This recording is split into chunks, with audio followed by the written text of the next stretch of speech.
How you doing, YouTube? Matt Massa Beer Reviews, back with a little bit of a true respite up in this piece. Never heard of these guys before. Former their Cicada Maibock lager. Very, very on brand. These Cicadas are coming back in force. I'm surprised they're not here already. They've emerged out probably about 2 hours west of here and a bit south of here, but they haven't come up yet. I'm excited to see them come around, minus the fact that my dog Taco will probably eat them all, and that's not good for dogs. Anyway, this is a 5.5% Maibock lager. It is just over a month old, and it comes in a box set Tavor sent off. I'll probably say this in all the reviews I do with those beers, but they said, hey, what do you want? And I said, summer chuggers. And they sent me some summer chuggers, man. Yeah, anyway, label. It's awesome. I mean, cicadas are just naturally one of the most beautiful insects in the world. Fun fact, I am super scared of insects, but I love cicadas. But yeah, nothing really crazy on here as far as writing or anything like that. Just says Maibock, 5.5%. Done and done. I like it. Definitely looks apart. Maybe a skosh lighter than what I expect, but definitely off to the races here. We're in June. Maibock, so makes sense. Just under a khaki colored head, index finger, and yeah, got this little particulate floating around. Otherwise, it's a relatively dropped out kind of lager. Let's dive in for a nose. Man, that's so beautifully malty sweet. Yeah, nice big. It's like you take that kind of nice kind of Pilsner malt, add a little crackeriness to it, but then you beef it up a little bit. You get a little bit bolder, you get a little bit toastier, you get a little bit breadier, a little bit sweeter. I know you're at the beginning of the Bock kind of elevation. You go your Maibock, your base Bock, you're kind of up until you hit into your double and triple box and stuff like that. But you can definitely tell where that malt base kind of begins at this beer.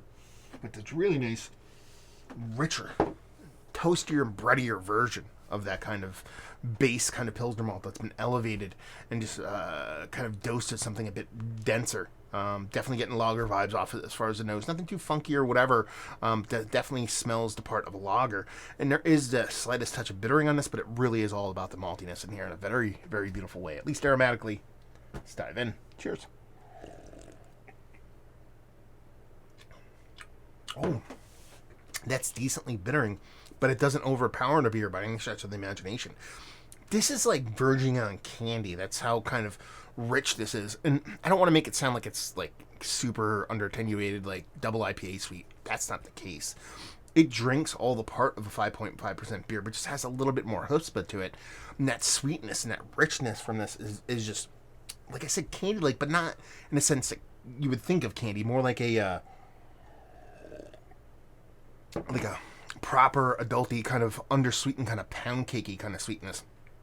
And then it's, sure, you're leaning in a bready portion, you're leaning into a sweeter portion of bread, but it's still not cake or candy. It is desserty in a sense, in a very, very fun, toasty, roasty, biscuity kind of way. There is a very decent, very purposeful pop of bittering on this. It's old school, British style, German style, kind of a little bit of maybe, like, I could see like this being Kent Golding's as opposed to something uber traditional, but I could see it playing in just a regular Sazi kind of way or something like that. And it just comes off with this really nice mouthfeel, and those combinations of that bittering and that sweetness and that rich maltiness makes for a really explosive beer for 5.5%. That's delicious. In very gigantic way. Like, I can't express how aggressively potent this beer is, but it's not, like, over the top to the point where I think it's just too far in one direction. Sure, it's an Americanized version of a Maibock. I don't hate that. Why? Because it's an American brewery doing their version of Maibock, and it comes off really bold, really boisterous in a very tasty way. I think this is delicious. If I'm, like, a BJCP nerd, and I'm all about being like, hey, this is a little bit too bold and sweet for me. If I'm looking for a pure straight Maibock, I'd buy a 4-pack of this. I'm disappointed. I could see some people being disappointed. But if I'm looking for a Maibock, and I'm be like, I wish my Maibocks were just a little bit bolder. Not necessarily eking up into your kind of single, double bock kind of range, but it's giving you volume and still being a Maibock. Hopefully that makes sense in what I'm trying to say. And it just does it in a really kind of electric, really fun fashion. I really like this beer. I think it's fantastic. Yeah. Let's cap it off. Go through it one more time. Big, sweet, malty, bready, biscuity sweetness. Nice punch of bittering. Generic herbal, tannic tea-like bittering. Nice mouthfeel to it. Lager through and through. Is it one of the better Maibocks I've had as late? Yes. Is it Mount Rushmore Sinus? It's up there, but it's honestly, and this is me kind of, counteracting, contradicting. That's the word I'm looking for myself. I like traditional Maibocks a little bit more than this, but this is a very cool and very fun switch and change of pace, and I like it. Let's put it that way. Value and availability, no idea. I mean, it's Tavour, so I assume it can be had.